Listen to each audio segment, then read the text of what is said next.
Hello mga papsi, magandang gabi na naman sa inyo. Welcome back na naman. Ngayong gabi ay nagluluto ako ng crinkles na strawberry. Kasal ko yan, sinasalang ko na yung strawberry na crinkles, no mga paps. Yan.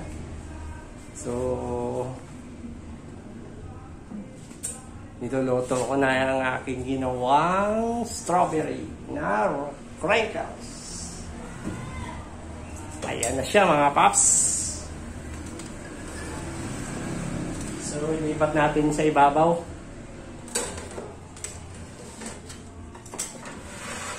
So, madali lang ito lutuin mga paps, no? Itong bread na ito, napakabilis lang ito lutuin, no? So, halos 10 minutes lang mo siyang isa lang ay maluluto na. Ayan.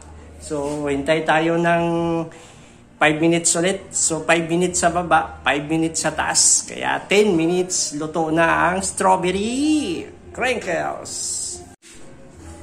Ayan, mga papsi, no? Halos 6 minutes na yung nakalipas. So, lumampas na tayo ng 1 minutes. Ayan, so, tanggalin na natin sa oven at palitan natin ng panibago. Ayan na. Luto na nga. Naamoy ko na.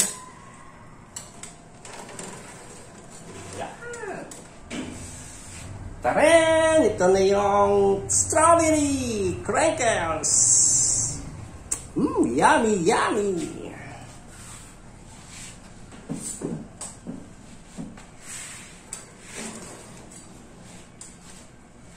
Taren! Bango! Bango talaga ng tinapay pag bagong luto.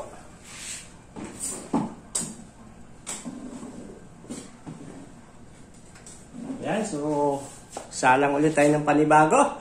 So 1 kilo yung ginawa ko nito mga paps, no? So 70 pieces. So 3 ganito. So luto na yung 2. So isa na lang naiwan. Ayan, salang na natin ito. Yan, sa baba ko muna nilagay. 5 minutes. Napaka-importante talaga na may oras yung pagsalang natin ng tinapay para hindi tayo sumobra sa luto ng ating tinapay. Sakto-sakto lang at hindi tayo masusunugan o ma-overcook, no? Kaya tamang-tama lang. Ayan na mga papsi, 5 minutes na nakalipas. So, finish na tayo sa ating crinkles strawberry. Ayan.